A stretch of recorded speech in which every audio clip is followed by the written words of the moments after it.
Hey everybody, today is the last day of the festival and the session title for this time is I Am Enough, Self-Love and Mental Resiliency by Angela Carr, and her website is disirability.com.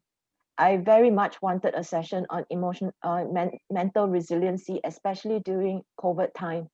I think, and I have met friends who have unraveled during this time, who had breakdowns, and um, to take care of myself, I've had to distance myself from them. Um, but what about people who need to take care of themselves, who don't really have people that they can communicate with? So I'm very, very happy to have this session. So the session will be recorded. The presenter is on spotlight. So this means that only the presenter is being recorded. So none of the participants are recorded. So you can keep your video on or off. It doesn't really matter. But I guess if you keep your video on, it will support the presenter. And it's entirely up to you, of course. So I would like to ask everybody to mute yourself so that we have a good recording. And if anything comes up for you and you need support, know that you can email us at support@loveabilities.org. You can also private message me, you can email me. I want the support to continue even after the festival, and I'm going to announce this during the closing ceremony later today. So without further ado, I just pass this to Angela. Thank you so much. Hi, everybody. Welcome. Good morning, good afternoon, good evening, wherever you're from. It is 6 o'clock in the morning here. I'm in the US on the East Coast in Philadelphia, Pennsylvania. So um, happy to be here. Happy to be participating in this festival. It's been wonderful. And so this is This session is called I Am Enough, Self-Love and Mental Resiliency. And I want to start off with a few disclaimers. So first, I'm not a doctor, and I'm not a licensed mental health clinician, so I cannot give medical advice or psychological advice. I educate through storytelling. And I share a lot of my own perspective as a queer cis female born with spina bifida. And I'm very open about my personal experiences. I believe that being open and vulnerable really is the best way that we can learn from one another. So you may learn more about me today than you really wanted to know, but I do that because if there's other folks out there like me, I'm hoping that what I share will help them. So I want to start off with a scenario for you to consider. Then I'll talk about my own personal story and my past. I'll share mistakes I've made in the past. I'll share some tips and strategies that I've used to improve my self esteem and improve my relationship with myself. And I'll share where I am today and what I've learned through my past and what I continue to learn, because I feel like this is all a process.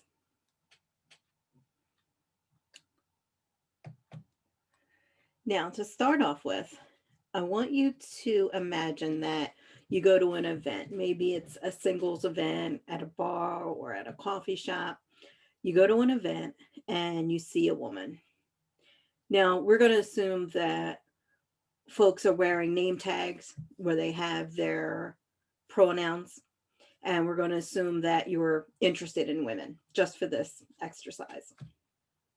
You see a woman there, and she's in her 30s, but she looks like she could be much older, as she's hunched up over a pair of crutches, or perhaps she's using a wheelchair or a walker. Would you go and talk with her? And would you introduce yourself to her? Most people honestly won't even say hello. Some people may look at her and may open a door for her or offer to assist her, but they may look at her with a look of pity in their eyes. You know, that moment when she smiles up at them, they may smile back, but, you know, they really don't seem interested in having a conversation with her. So, you know, what would you do? Would you talk with her? Would you even ever consider flirting with her or asking for her number? In my experience, most people won't. And what thoughts do you think are keeping folks from talking with this woman and getting to know her? Um, you could put your thoughts in the chat about that. For my thoughts, I think that there's often a fear of the unknown. I think that there could be a belief that people with disabilities are childlike and need to be protected, perhaps even from things that we don't want to be protected from, things that other people enjoy and we want to enjoy. There could be a belief that people with disabilities cannot have sex. Along with that comes the idea that people with disabilities are not sexy. Perhaps even the idea that people with disabilities shouldn't be out at this event at all.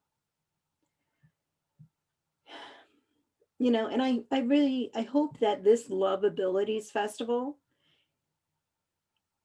you know, has helped folks to see that those of us with disabilities, you know, we have a range of sexual thoughts, feelings, and behaviors. You know, some of us may be asexual. Many of us are not. Many of us are, um, you know, interested in having a sexual life. And we all have needs for touch, for relationships, for intimacy with others.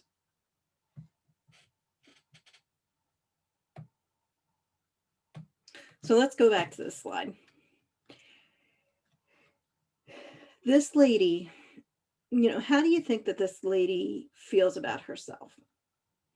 She's most likely been a loner all her life. She may have low self-esteem. She, um, you know, she may focus just on her disability and, you know, how other people treat her because of her disability. Now let's look at another woman you may see at this event.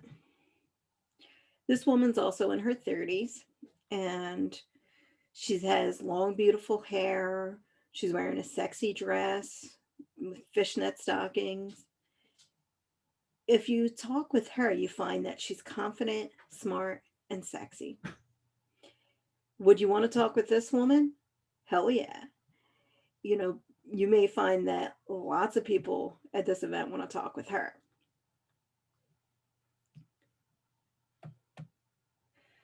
Now, let's give these ladies names.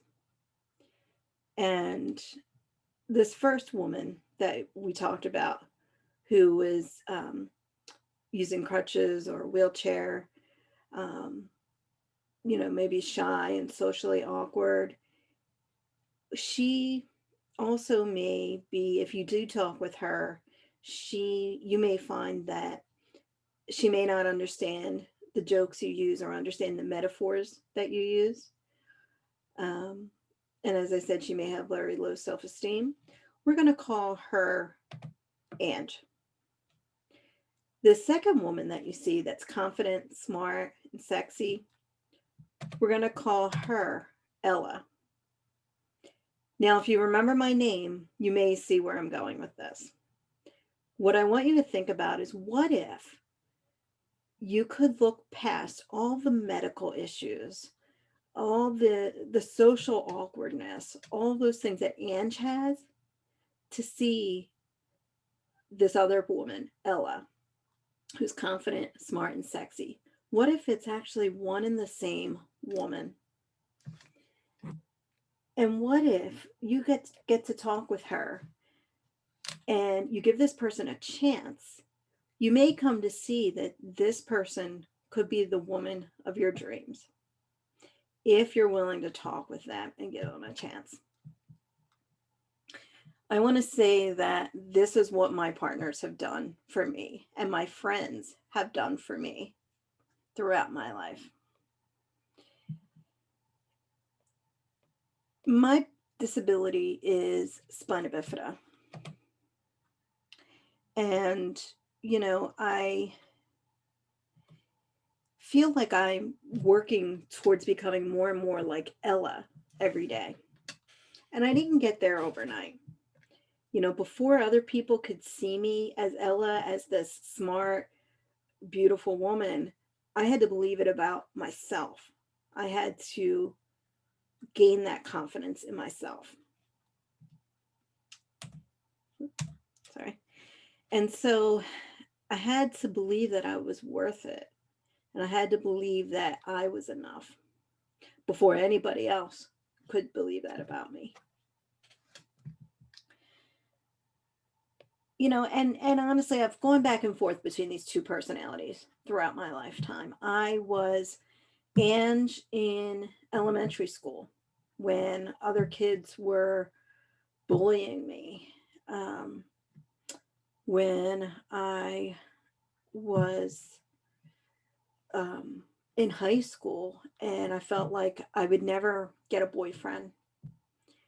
When I realized I was bisexual, and then I thought to myself, I'll never find a girlfriend. No one's going to want to date me. No one's going to want to have sex with me. When I joined the kink community and I went to my first BDSM party and I saw all these beautiful women being flogged, and I thought, that'll never happen for me. That could never be me. These negative thoughts were all Ange talking, thinking about what I couldn't do. But then Ella came along, and Ella first arrived.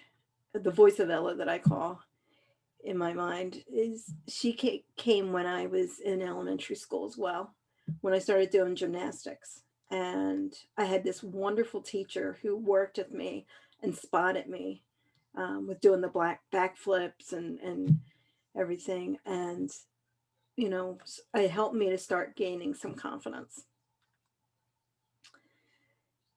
In high school, when I wanted to go to my prom, I asked a friend, and it was a friend of a friend because I wanted to go, and he said yes. When I started dating, and my husband was a karaoke host, and I would get up and sing karaoke. Now, Ange was still with me because I would sit by myself because I was a loner, but then I also might be the first one to get up and sing karaoke. Ange is that voice that whenever I go somewhere and I don't know someone, I am sort of the wallflower. Ella is learning to put myself out there a little bit more. And I believe we all have these two voices. As I said, my disability is spina bifida, and my obvious characteristics of my disability is the mobility issues. When people, you don't see it on Zoom, but when people see me walking, they see my crutches, my braces. If I'm at the grocery store, people see me using a motorized cart. And so they see that right away. What folks don't see is the invisible part of my disability, which is neurogenic bladder and bowel issues. And this part of my disability has affected my self-esteem and my feelings of self-worth much more than the mobility issues have.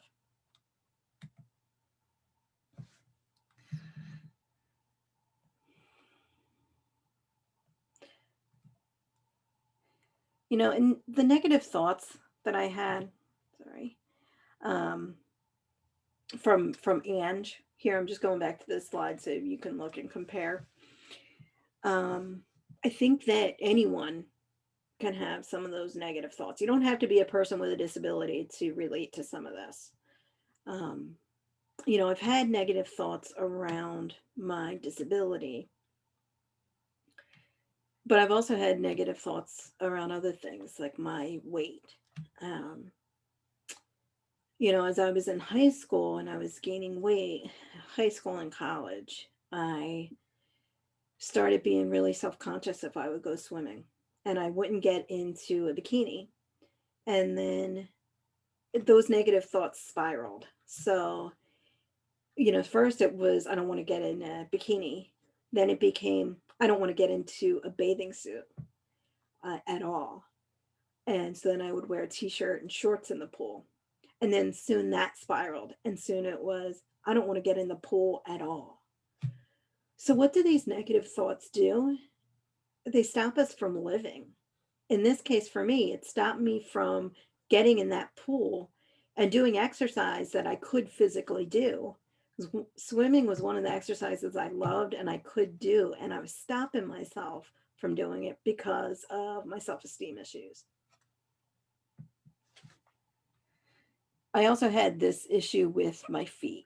Um, I've had many surgeries on my feet, and I didn't ever want to see I didn't ever want people to see me in my bare feet. So I would avoid walking around the pool or sitting out at the pool in my bare feet. And today, I got to be honest with you, today I wouldn't physically be able to walk without my braces. So I feel like I missed out on that time when I was physically able to, but I mentally wouldn't allow myself to.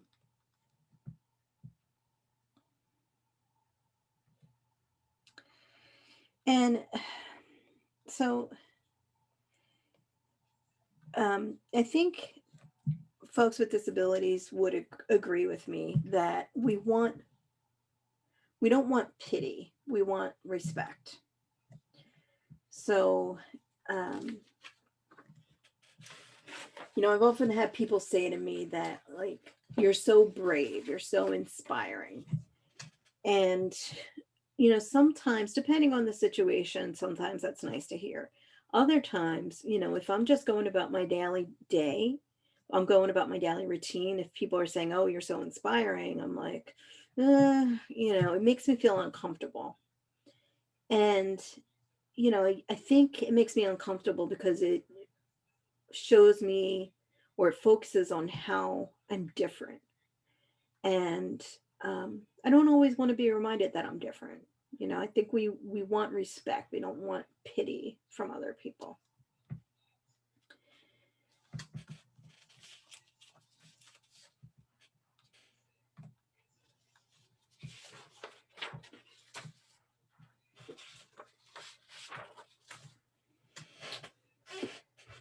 So here's something I've learned over the past few years.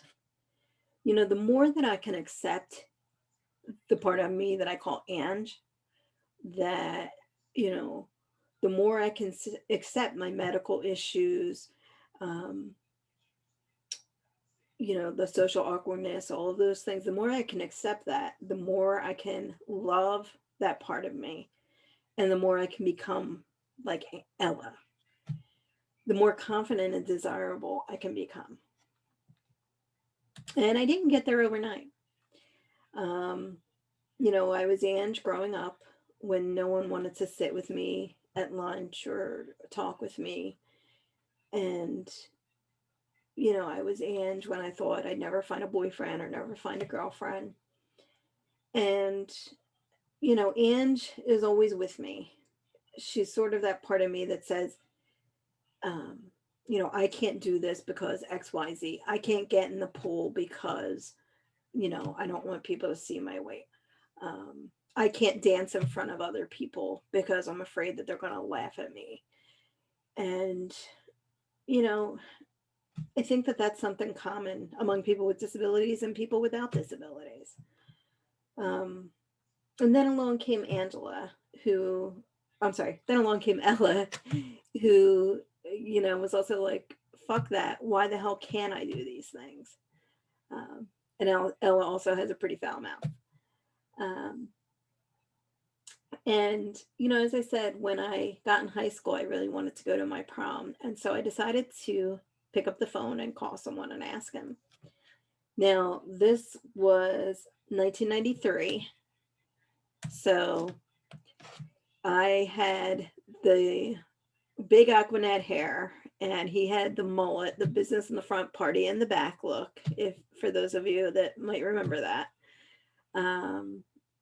But so here I was, the shy, awkward girl, and he actually got me up on the dance floor. And I actually had a really good time, and I thought, who cares who's watching me? I'm going to have fun anyway, and had an amazing night. And as it turned out, he and I would actually spend the next 21 years of our lives together. We started dating probably 6 months after that prom. And, we spent the next 21 years together until he passed away.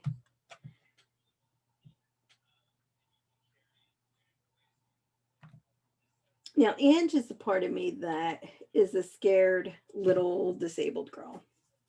As people would see me. I feel like I never really developed the skill of talking with people, the skill of socializing. And I remember, I wasn't even really good at making friends. I had very few friends in high school.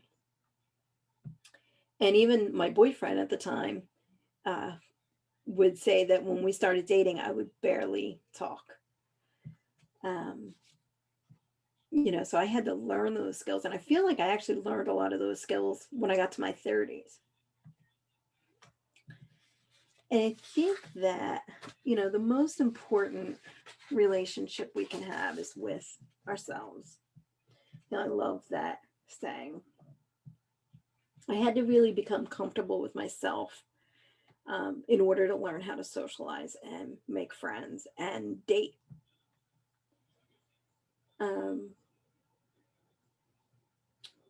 And like I said, Ange is that voice in my head that says, I can't do this because XYZ. And, I think that we all have those voices inside of us sometimes. We have to learn how to move beyond that. So, as the scenario that I gave you shows, I feel like many people in society may not want to talk with someone like me who has a disability. I feel like they don't want to give me a chance. If they do talk with me, they're often patting me on the head or talking down to me. And we refer to those behaviors as ableism. But sometimes, as folks with disabilities, we also can have internalized ableism. So, that to me is sort of like the voice of Ange, where I'm putting myself down, I'm thinking I'm not worth it. And, I think that there have been people in my life where it was absolutely true that they didn't want to talk with me, or they weren't interested in talking with me. But that's not everyone. And if I come along with this attitude of no one wants to talk with me, I'm not worth it, then, I'm shooting myself in the foot. I'm not going to meet someone if I come with that attitude, if I start off with that attitude. I do believe that as people with disabilities, we probably have to put ourselves out there a little more than other people. We have to be willing to take our chance on ourselves and introduce ourselves to people. And I go to a couple of 12-step programs, and, we talk about some of the negative thoughts that I mentioned. We talk about them as being the itty bitty shitty committee in our heads. I also refer to this voice as the voice of Ange. And notice from a lot of those statements, I can't do this. People are going to laugh at me. All those statements from Ange, they're all negative self-talk and body shaming. And what does that body shaming do to us? It stops us from living.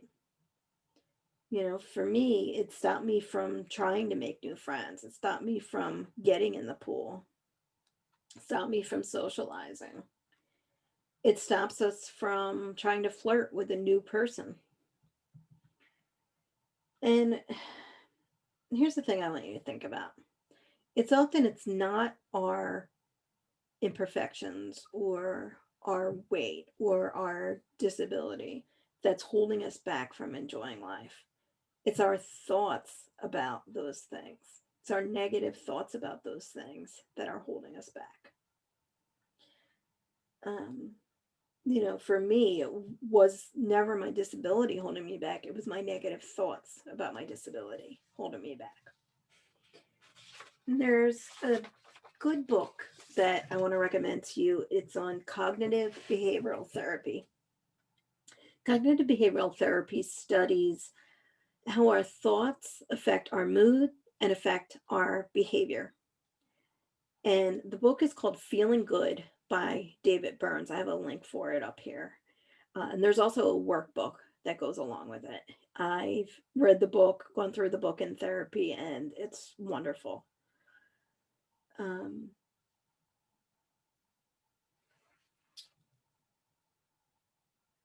I think for me, I was so focused on a long time, thinking that I was overweight and I had a disability and I look young. I stand at 4'8". So I thought that I would never feel like an adult, let alone a sexual adult. I thought that, no one would be interested in me. If you ever saw the movie Interview with the Vampire, I felt like the little girl vampire on there that had all these adult desires and felt like I was in the body of a child. And I struggled with that. My husband would tell me that I was beautiful and I was sexy. The problem was I didn't feel that way about myself.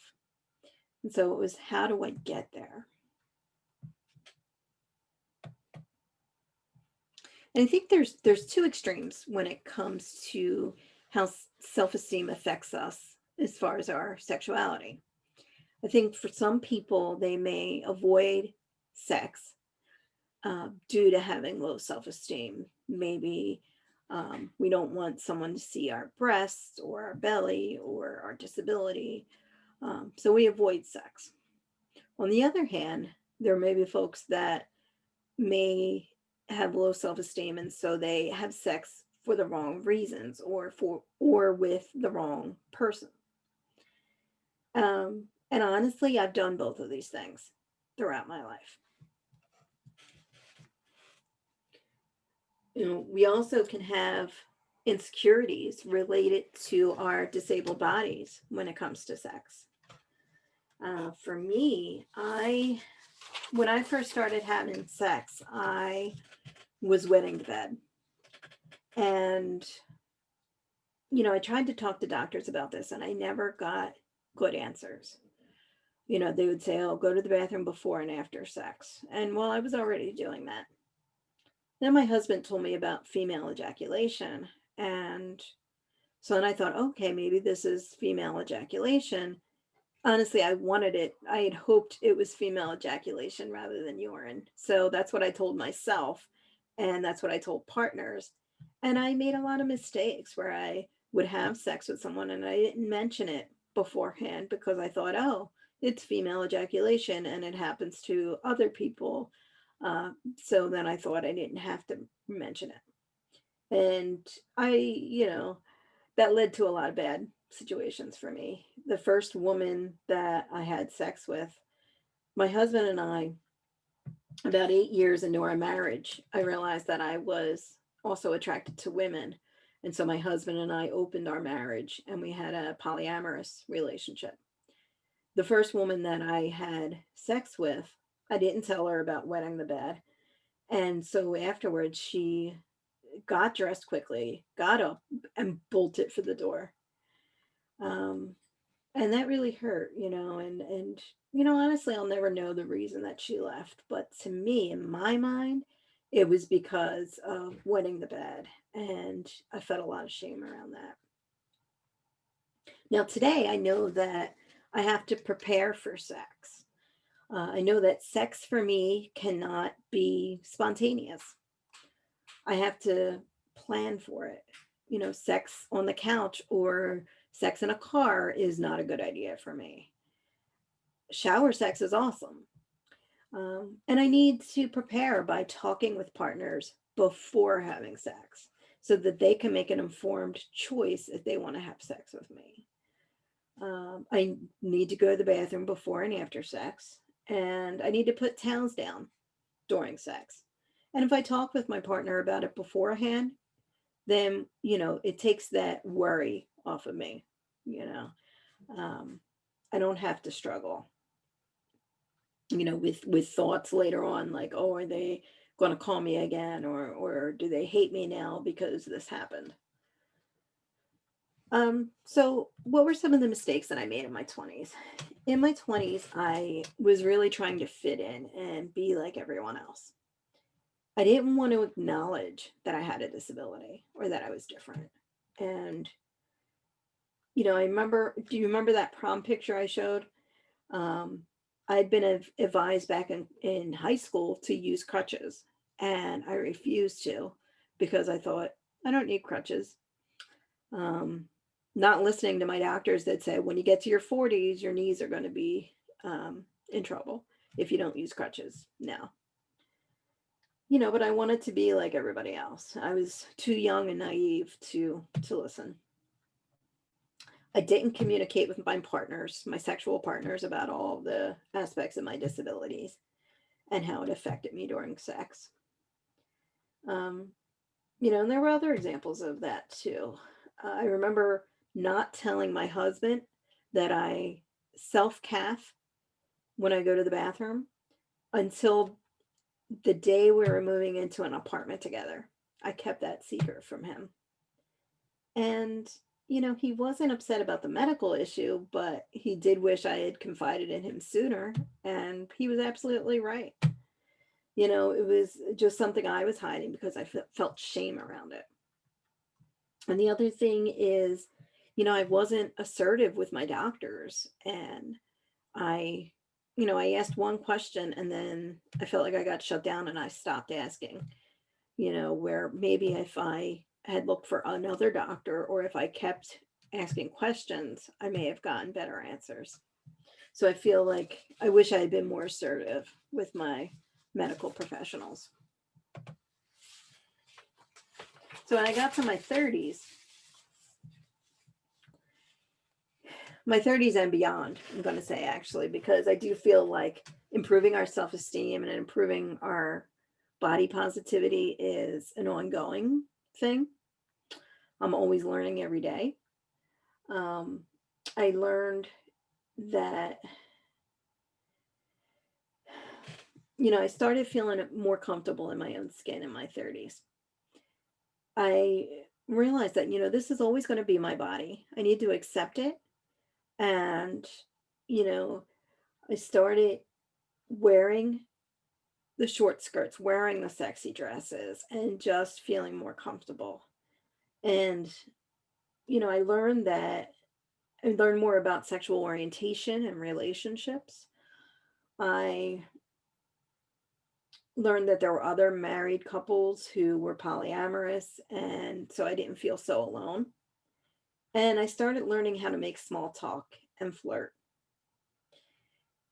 And I learned some casual sex do's and don'ts. Um, Now, when I was younger, probably in my 20s or so, teens and 20s, I thought that I was unlovable and I thought no one would want to have sex with me. So when the first person that started to flirt with me um, came along, I jumped on it and I got super excited and I made some bad choices. And I'm not saying that having casual sex is a bad thing. If you're doing it for the right reasons and you want to, then that's great. But you need to be clear about what you want. Casual sex can be negative if we're jumping into bed with the first person simply for the fact that they're a willing and able partner. Because we're thinking in our minds, who else is going to want to be with me? Times when I felt like that and I just jumped in have always made me feel worse later. And then, I would sometimes get almost obsessive with people if they had shown an interest in me. But then if they weren't interested, I was so heartbroken and just focusing on that one person where I didn't move on to someone else so quickly. I didn't think to myself, I'll find somebody else.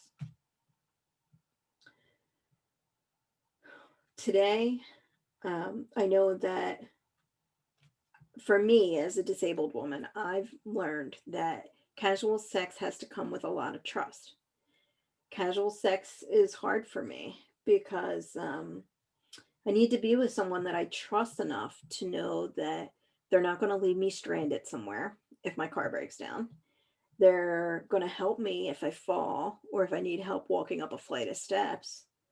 And that they'll understand if I can't have sex one night because I'm not feeling well. In the same vein, we don't want to get involved in the kink scene if we get involved in the kink scene, we don't want to rush into BDSM activity with just anyone willing to play with us. Remember, BDSM is dangerous and we have to build trust with the people we play with. We have to use safe words and negotiate. And, I hope that those of you interested in BDSM had a chance to check out some of the past sessions on here. I know Danielle did one on everyday pervertibles, and there was a panel on BDSM. They were both wonderful, so please check those out. And I also have a podcast called Desirability Alt, which is about disability, desire, and alternative relationships. For me, when I got into the kink scene, it was interesting because when my husband passed away, I found that the folks in the kink scene were really there for me. When I first got involved in kink, I just thought, oh, this is all just about play and kinky fun and things like that. But I really found a community that would be there for me and take care of me when I was at my worst. So working on ourselves is hard work. And, that's where I have to use some tools. I use writing, journaling, gratitude lists. These are all tools that I use, and I'll talk about them. They're a lot of work, but we have to remember that we're worth it. Overcoming that itty bitty shitty committee in my head, overcoming the voice of Ange, is worth it. And these are a lot of the tools that I use to do that. First, I had to learn acceptance. And I had this acceptance thing down pat when I was little. My grandmother raised me with the idea that I could do anything I set my mind to. When I was young, I tried everything. I rode bikes, I did gymnastics, I danced, I tried everything. I rode a bike with training wheels, and I didn't let other people's thoughts get in my way. I wasn't thinking about other people. And so as an adult, I feel like I had to relearn that confidence I had when I was a little kid. I hear a lot of people say that they can't find a relationship or find a partner. And that's people with disabilities and people without disabilities. My suggestion is to work on yourself first. Accept yourself, accept your limitations, your disability, your height, your weight. Those things that you can't change about yourself right away, accept them. Or those things you can't change about yourself ever, accept them. And work on being the best version of you that you can be. So change the things that you can change. It wasn't until I was in my mid 30s where I was like, okay, this is always going to be me. I'm never going to walk straight. I'm never going to have long, skinny legs, but I can wear sexy lingerie. I can wear fishnet stockings underneath my leg braces. And other people told me that I look sexy. And for the first time, I believed them. I happened to be in the kink scene at that time. And so I was surrounding myself with body positive and sex positive people. And they helped me tremendously. I learned that confidence is sexy. And, no matter what size you are, no matter what type of disability you have, um, confidence is sexy. So I learned to be more confident. And that's something I'm working on every day. Also, we want to make time for self care. And this can be tied into how much energy we have. So I'll be honest, at times when I've been depressed or I've been in pain, it's really hard for me to get up and get in the shower. It's hard for me to admit that, but it's true. Um, but at the same time, I feel like getting up and getting in the shower often will help improve my mood. Um, and sometimes I have to kind of reward myself. I'll say to myself, if I want to wear that sexy dress, I got to get up and get showered and do those things. And then I can put the sexy dress on and I feel better. Also, stop comparing yourself to other people. This comparing ourselves to other people can just keep us in this negative mindset, in this negative headspace. The only person you should compare yourself to is the person you were yesterday.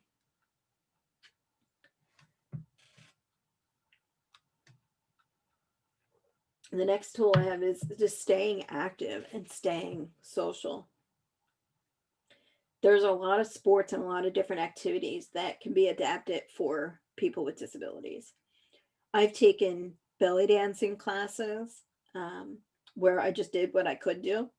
I've taken taekwondo classes. I've taken aqua aerobics. I know there's a woman in California who does burlesque, and she's a woman who uses a wheelchair. And, I would love if somebody in my area would teach something like that because, I would love to do that. Now, I'm not saying I would be a performer, but I would love to do it for my partner. That would be so much fun. Um, so be active and, focus on the things that we can do. And also, part of that too is being social. So I do chair yoga now, and I take a class. And even though we're in COVID and we're social distancing, there's a lot of things online. My class that I used to go to in person now is an online class. And in that way, I'm staying connected with people. Practicing gratitude. Um, notice things to be grateful for. Notice things about your body to be grateful for. Focus on what your body can do. I think that everyone can find things they enjoy. For me, one of my biggest hobbies is knitting and crocheting. And that doesn't mean that I have to sit alone at home doing that. I can get out and go to meetup groups. Meetup.com is a great tool. I've gone to different groups on meetup.com. I love that. And even now, even during COVID, they meet online. So I have some knitting and crochet groups that meet online, and we sit and we work on our projects and we talk. So it keeps me social.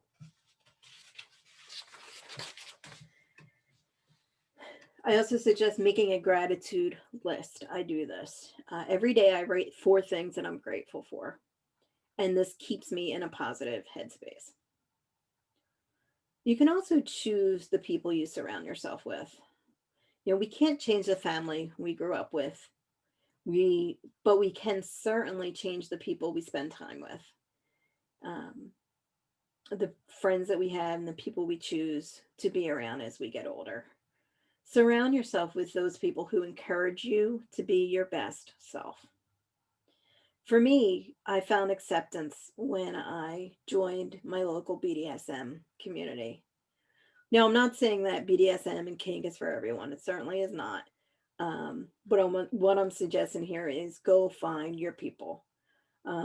Whatever interests you have, whatever things you're interested, if you're interested in cooking, go find a meetup about cooking. Right now, they're probably online. But just whatever interests you have, um, you can meet other people that are like-minded.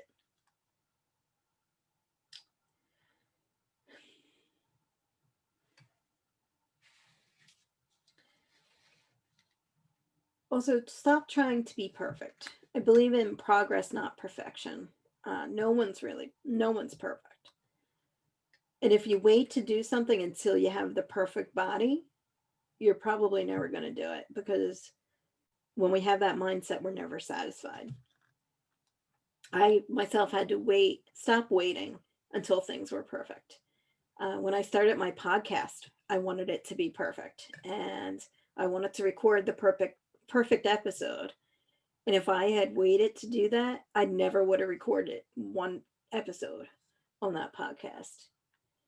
Um, Honestly, I am not a natural public speaker.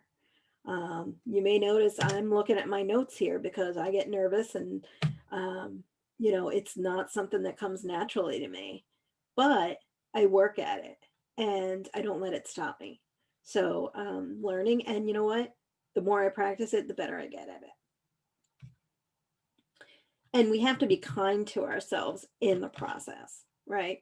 We can't beat ourselves up over mistakes that we make. We can't, um, give up on ourselves because we make mistakes, because everybody makes mistakes, and we do our best to learn from those mistakes and move on. Next tools I want to discuss are mindfulness and meditation. I'll share this definition from mindful.org. This is their definition of mindfulness.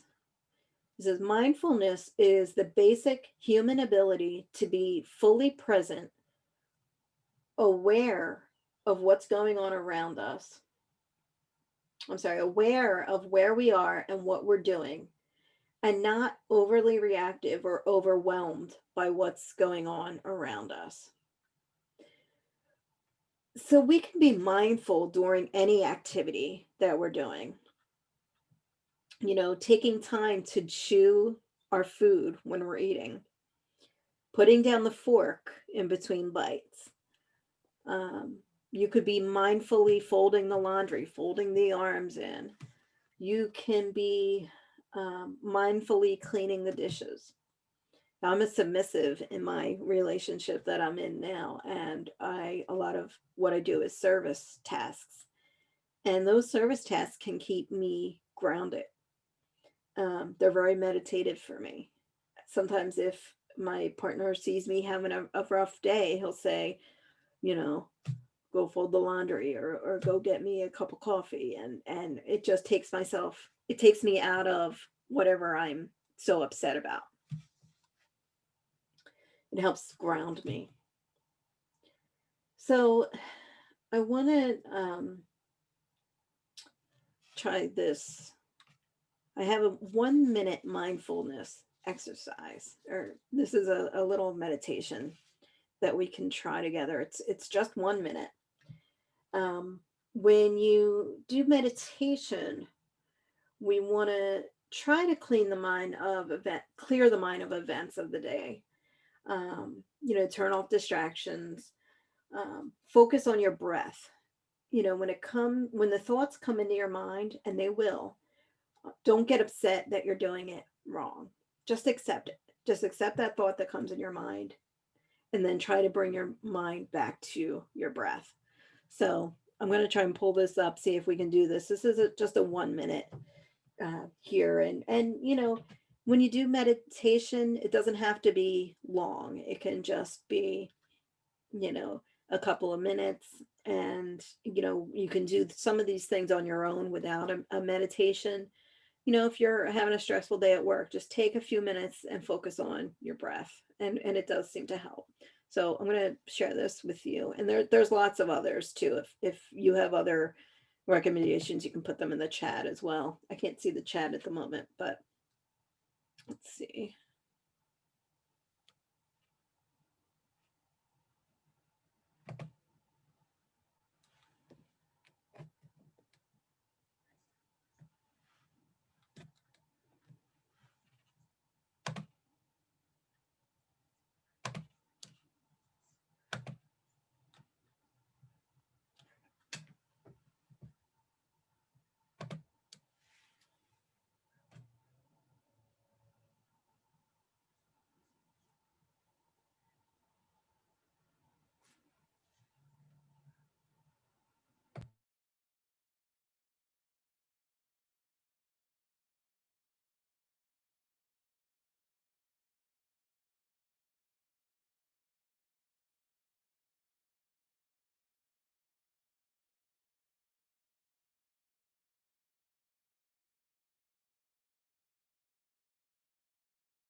What did you think of that?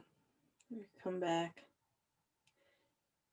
Like I said, this is just a 1 minute one. There are longer ones, but I just wanted to give you a quick one for the purpose of this workshop. There are some other self-esteem type. Let's see what I'm doing here.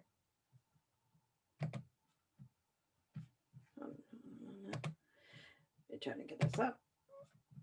I want to give you another worksheet.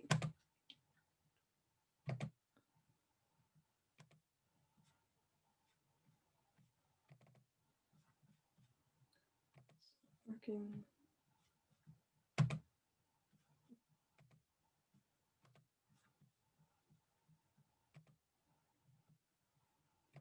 All right. Well, hopefully you can see that. If my picture is in the way, you can click on my picture and move that down on your screen, because for some reason I can't get this back to. This is it's called Body Discovery and Affirmation Worksheet. And if you want to take a few minutes and just jot down your answers to this, you can take a picture of it also. So, basically what this is asking you to do is think about different stages of your life: early childhood, tween years, adolescence, young adult life, midlife, later life, and today. And think about, what your feelings about yourself, your feelings about your body were at these different points in your life. And what was the life situation you think that changed some of those feelings? What made you feel that way about yourself? For me, I talked about how I felt in elementary school, and then before school, I was pretty confident. And then when I went to school and other kids were bullying me, that's when some of my self-esteem issues started. As a teen, my weight issues started to be an issue for me, and affected my self-esteem. So what are some of the life issues, the life situations that happened that may have made you feel a certain way? And then the next part is just selecting one body part that you're struggling with the most today. Face, thighs, etc. Um, what area of your body you struggle with. And then the next part is writing down what first comes to your mind when you think of that body part. And then the last question here that I love is, if this were a child of yours or another loved one who was writing these above statements about themselves, how would you respond to that person? I heard someone say earlier in this um, festival, about talking to ourselves the way we would talk to a friend or a loved one. And I love that. Think about, if someone that you love were putting themselves down, how would you respond to them? And try to respond to yourself in that same loving manner.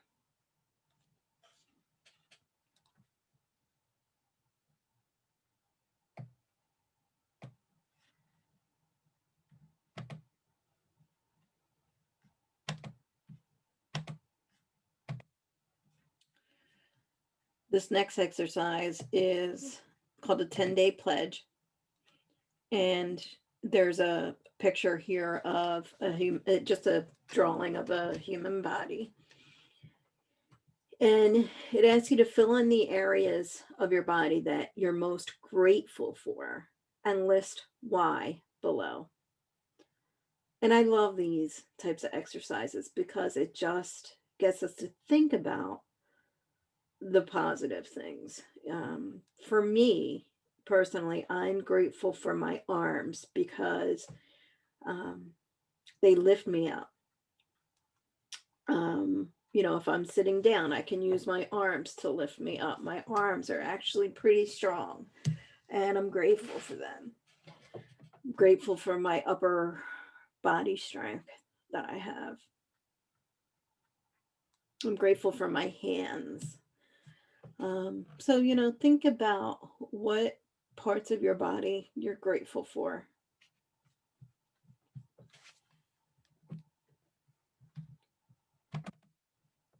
See if I can see anything in the chat. Hmm.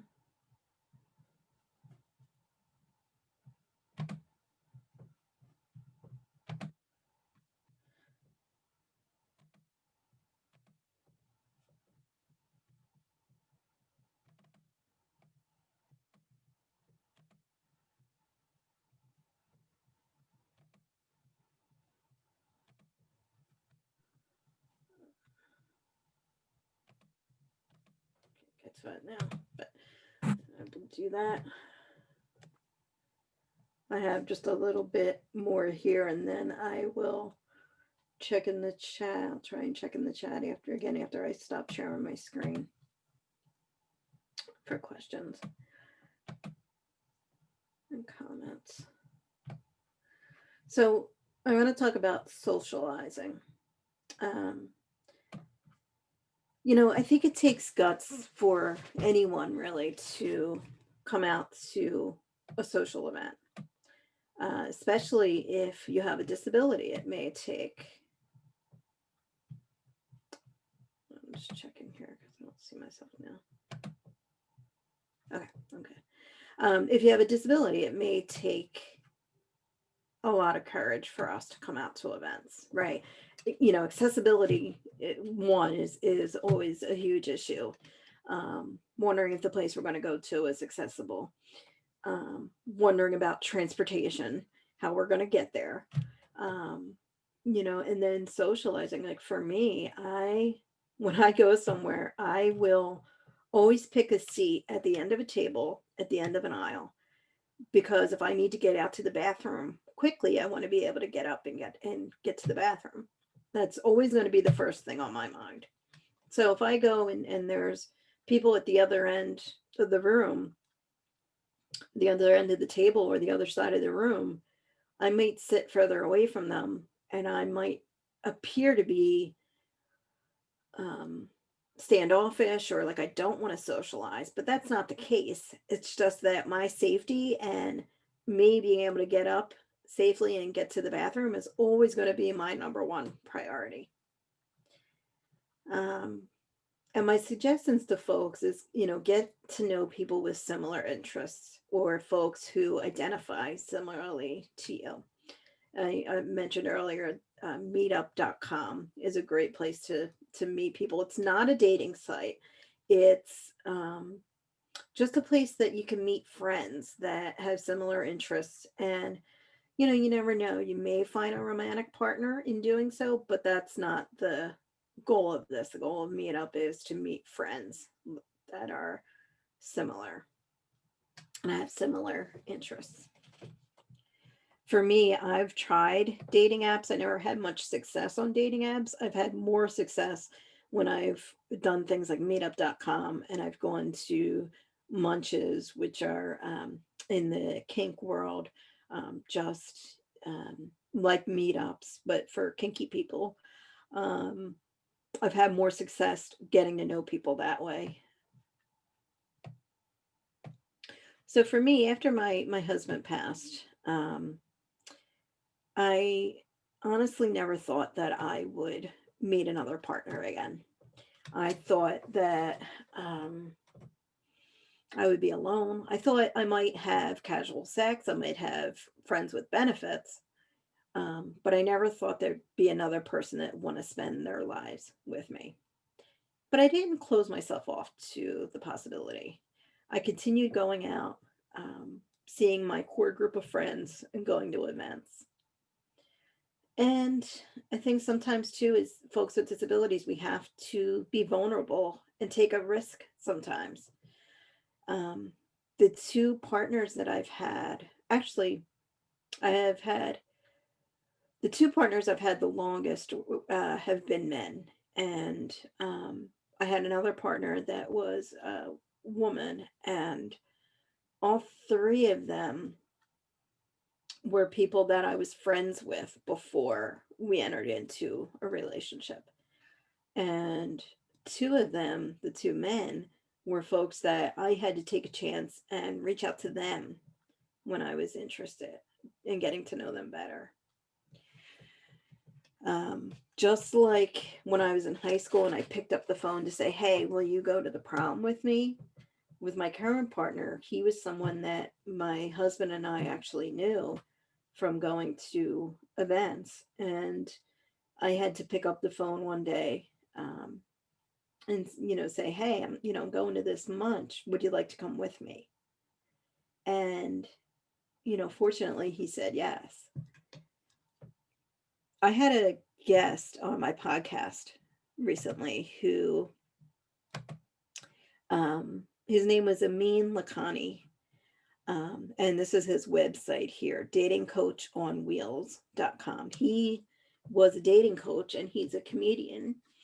And he had a great suggestion, which was go for no. With putting ourselves out there, sometimes we need to, sometimes we're going to experience rejection. And if we go out, it's possible that 95 out of 100 people would not be interested in talking with us if we go out to a social event. But if we go for no, if we keep putting ourselves out there and we keep trying to talk to people, eventually we'll meet someone who is interested in us. And, I've seen this same philosophy in a book that's called Go for No. Yes is the destination. No is how you get there. And here's the link for it here. And with this, it applied to business. or I applied it anyway with my business. I was doing direct sales at the time for a direct sales company that was selling sex toys and other beauty products. Um, and so the idea there, if I was selling something, if I keep asking folks to have a party, a lot of them are going to say no. But if I keep continuing to ask people, someone will eventually say yes. And so Amin and I were talking about applying the same principle to dating. And, you may get rejected. I certainly have. And rejection is hard. I'm not saying it isn't. Um, but I do think that um, by being resilient, we can move beyond the rejection and we can move on to other people that will accept us and will be interested in talking with us. So I love this concept of go for no. Um, if you start up a conversation with people, before you reach up to 100 people, you're likely to find some along the way that are going to say yes and are going to participate in that conversation with you. And you may make friends, you may make partners as well.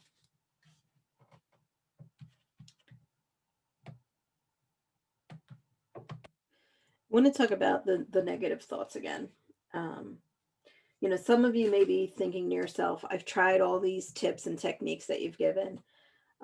Nothing works for me. I'm isolated. I'm depressed. I feel like I'm always going to be alone. No one wants me because of my disability. Believe me, I've said all of those things to myself at some point. But I want you to remember that what you feed grows. We need to analyze those negative thoughts we're having, because often they will spiral and get worse, just like they did for me. Sometimes we need help looking at those thoughts and how those thoughts are stopping us from finding happiness. But we need to think about, are we going to feed our negative thoughts like these weeds? There's a picture of weeds at the top of this slide here. And those weeds are going to continue to grow? Or are we going to feed our positive thoughts like the flowers on this picture here? What do we want to feed? What do we want to grow? You may also get into a relationship and think, is this a healthy relationship for me? Am I being taken advantage of? Is this relationship allowing me to grow and be a better person? And again, sometimes outside help may be what we need to look at those questions and answer those questions.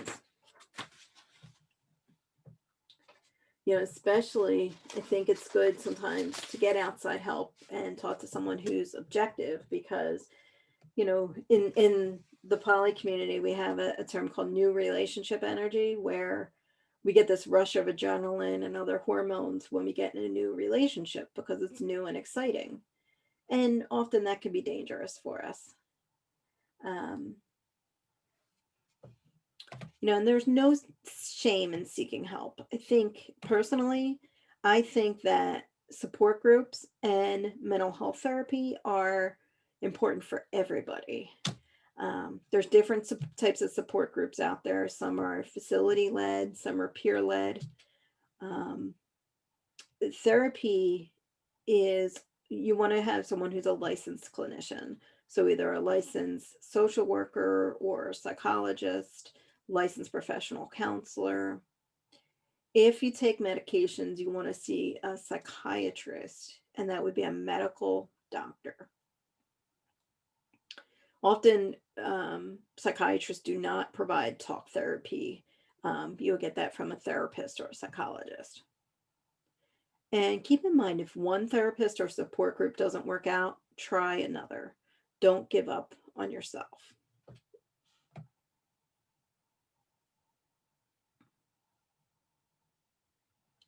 I'm going to skip ahead a little bit because I want to get to your questions.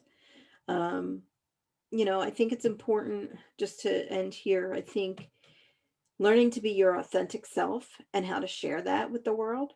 I've learned that myself. And I'm so much healthier now, I think, because I've been able to be more authentic and share more of myself. Um, Accepting yourself and believing that you're worthy of love and desire, and you are enough.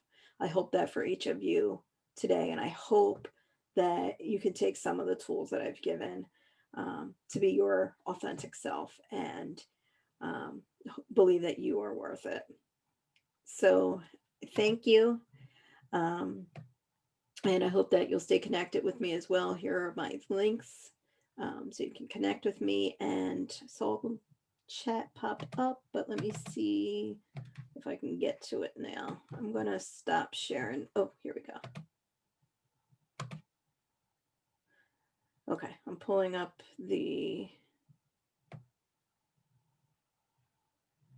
I'm just going to try and go here and see about questions.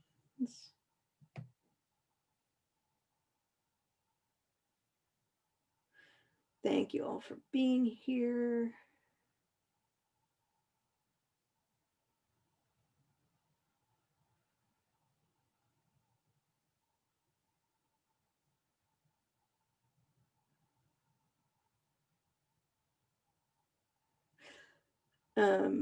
If we didn't see anyone raise hands, I see that in the chat.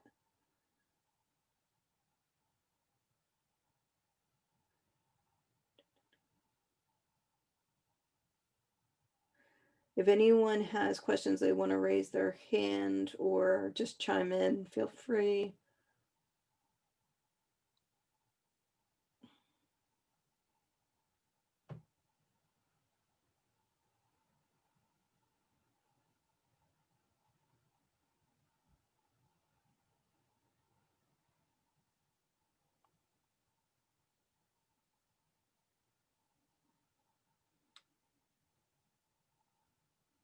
I see some nice comments, so thank you all.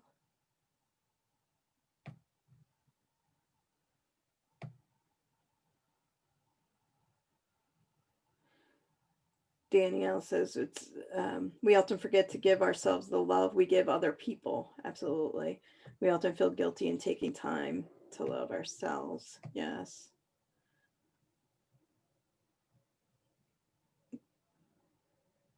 Yeah, for me, I feel like once I was able to show myself that love, then I was able to get into a relationship and find someone who is wonderful and treats me so well. And that's not to say we haven't had our challenges. I've certainly had health challenges as I'm aging, and we use a lot of humor to get through a lot of things, and that's been just so nice.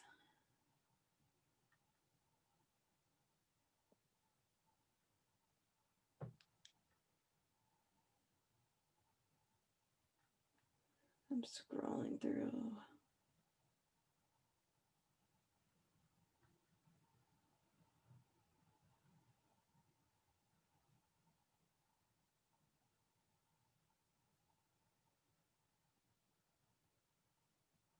Appreciate the comments here.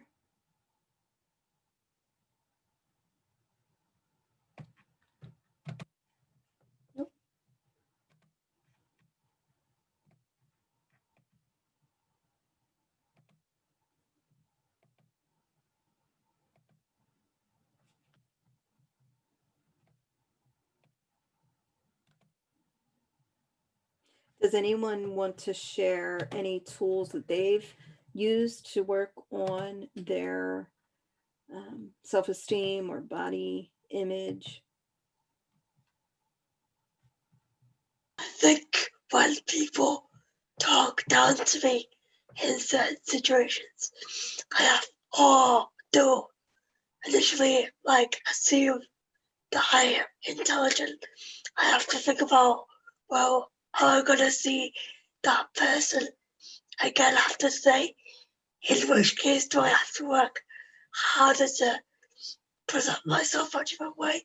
Or is it just gonna be a completely random encounter where it's unlikely that we will Because once again, I just kind of have to let it roll off my back and put it down to ignorance rather than be consumed by it. Yeah, thank you. You know, it could be really hard, you know, but I think too, kind of like, I think what you were saying, you know, when if people put us down and things like that, I think sometimes that's more of a reflection on them than it is on us. And it's just to do with their lack of education. And definitely. I feel like if I've got to meet that person regularly, I feel like, okay, at least now I know I have to try different ways to help try and present myself in the way that I want to be seen, so that they see the real me and don't patronize. And if not, I just have to let it roll off my back. Yeah. Angela? Yes. Sorry, have you finished, Charlotte? Because I don't want to interrupt you. Yeah. Go ahead. Oh, sorry. I really agree with how important it is to stay connected and put yourself out there in the world. When I was going through a really difficult time, one of the things I did, which was probably quite extreme, was I did a tandem parachute jump as a wheelchair user, but because I felt that it was really important to do something that was out of my comfort zone. I mean, I researched it really well, so I knew it was totally safe for me. I knew it was something that I could do. But so to kind of push yourself out of your comfort zone, I think it's good. And staying connected with the world and facing your own demons and looking at yourself. And I love the go for the no. So, because you are going to get a lot of no's. And also, as you said, seeking help. Seeking help, I feel, is a real strength, not a weakness at all. So, and thank you very much. That was a really interesting talk, and thank you for sharing so much. Yeah. And this is Michael. I just want to say one thing to you. You're a great speaker. You're a great. I'm not kidding. Just put yourself out there. You just did it, and you're great. And I would listen to you again in a heartbeat. And I apologize, I overslept. It's 3 in the morning here. But you're great, and thank you for sharing. Thank you so much. Did you say 3 in the morning? I'm impressed that you're here. I'm in Washington State, and I would like to ask you one other quick thing, real quick. Is there's a way I can get your email? I would love it. So if it's okay with you, can respond since the conference is over today. But we'll figure that out sometime. Yeah, absolutely. I'll put my email in the chat.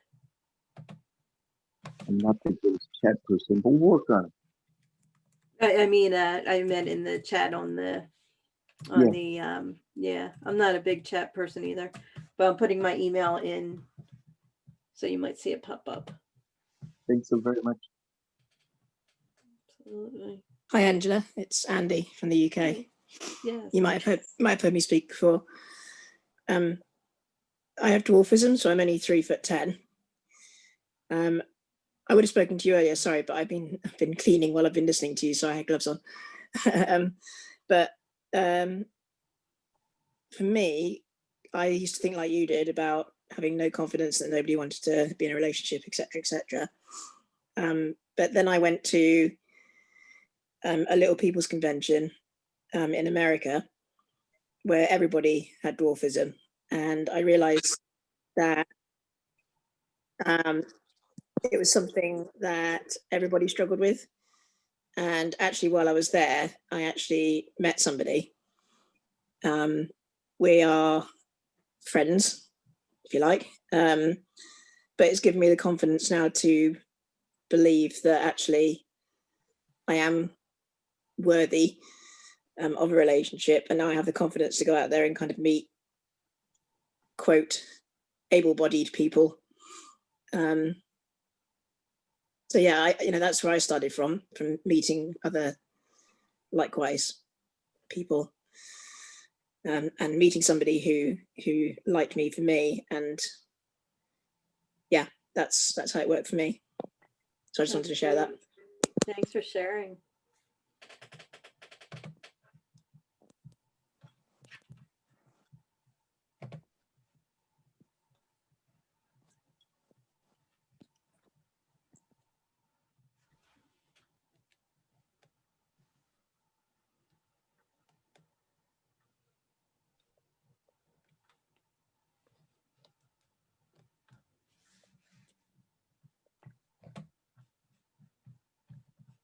Let's see, I'm going to look at the chat and see look at some of the comments here. You can read them off if everyone's okay with that. Dolly stated in the chat, I'm thinking back to my childhood and how I developed my beliefs. It occurred to me that whilst I was in school, anyone with a disability was kept separate from the rest of the students. That means that whilst I was growing up, I never considered individuals with disabilities as a part of my social circle. That means I never developed the necessary skills to understand different perspectives. Fortunately, I'm now blessed to have a diverse group of individuals in my friendship group. That's wonderful. Thank you, Dolly, for sharing.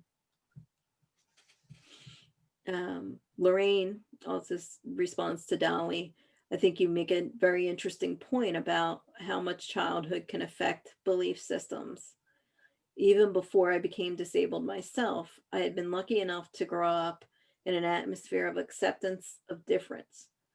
My godfather was profoundly deaf. My cousin had a restricted growth condition. Another family member had MS and was a full-time wheelchair user. Every one of them had jobs, life partners, children. So I've never seen disability as an inability. Thank you for that. Let's see.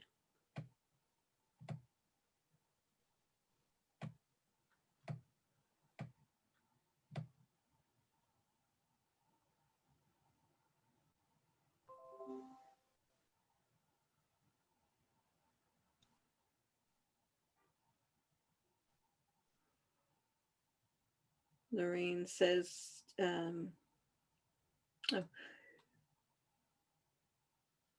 Dolly responds back, it sounds like you were fortunate, Lorraine, from the beginning. That was a message to Lorraine. Alex, that's such a perfect way of explaining it. The interview of the vampire comment. Yeah. It's funny, when I saw that movie, I thought about it, and something that just stuck with me, I guess. Thank you.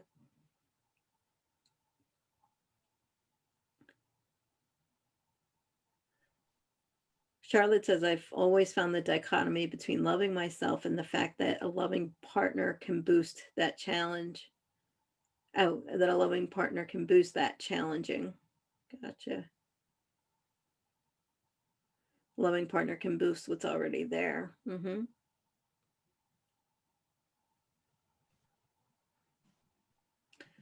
Lorraine says, I love the idea of focusing on a particular body part and gratitude.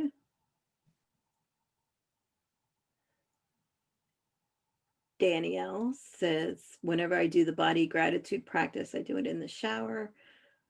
So whenever I'm focusing on a certain body part, I scrub it and say how much I value that certain body part before proceeding to scrub another part of my body, while saying thank you to all over again.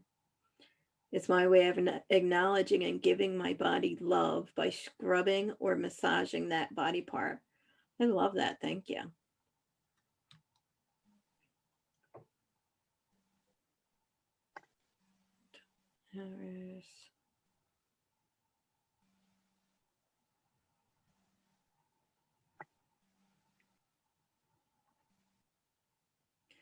Kelly says, I think body image and self-esteem is really a tricky one post-injury. I struggled, but over the past 18 months, I recognized that I needed to check myself. I keep as fit as possible and work on balancing my chakras. Yes. And I'm working on achieving inner peace. That said, I've been low about it in the past. I love myself and what I have on the inside that shows on the outside. Exercise, meditation, and mindfulness. Martha says higher self. Yeah, let's see. So I do chair yoga also, and so I've learned about the chakras, and I have this tattoo that I got on my wrist. I don't know. Let me see if I can see myself. Oh, I think I had it on the thing, but so it says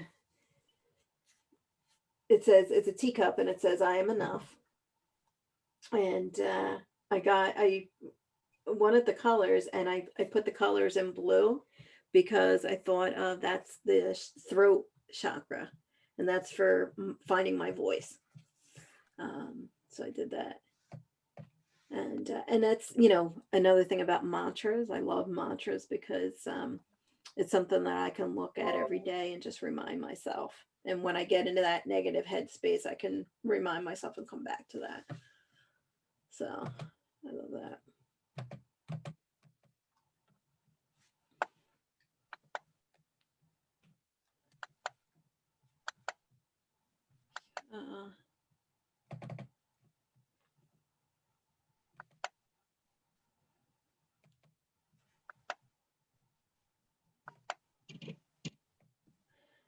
Any other last thoughts?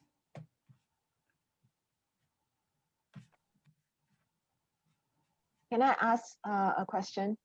Yes. Do you have any specific thoughts, I guess, specific thoughts or message for participants on the COVID, how to manage the COVID? I've been doing it by staying very active virtually, connecting with people online. I just thank God for technology. And even when I mentioned like mental health and support groups, I have a therapist and I do my sessions with her online now.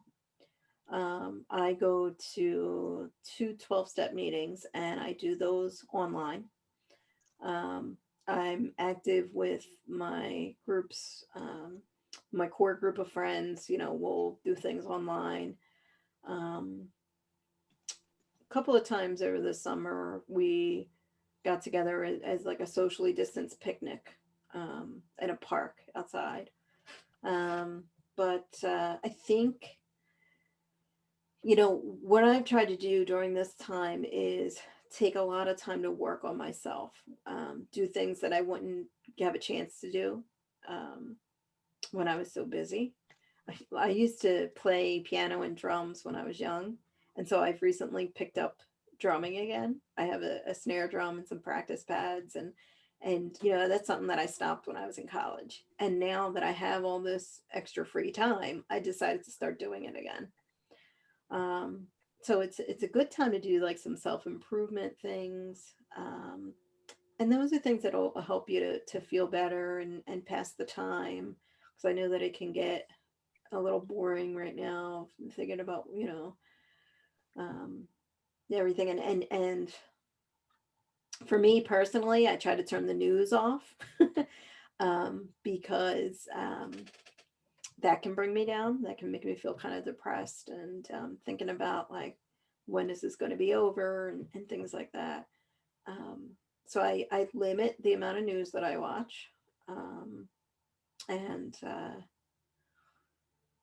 I just try to take things day by day and not get caught up in what's going to happen and when is this going to be over and things like that. It's like, you know what, stay in today and get through my day and stay productive as I can be.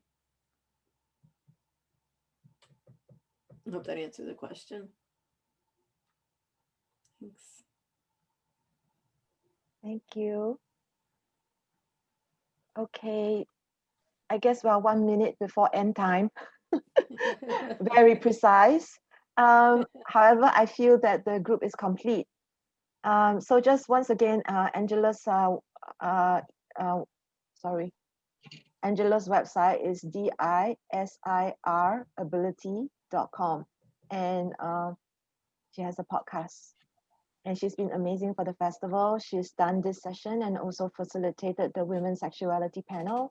So if you can go back to the recording, there is a cheat sheet and it's available, the recordings, for 30 days. So I want to thank Angela for your presentation and being who you are. Thank Thank you. you. My pleasure. Thank you. Thank you. Silent clap, everybody. Thank you.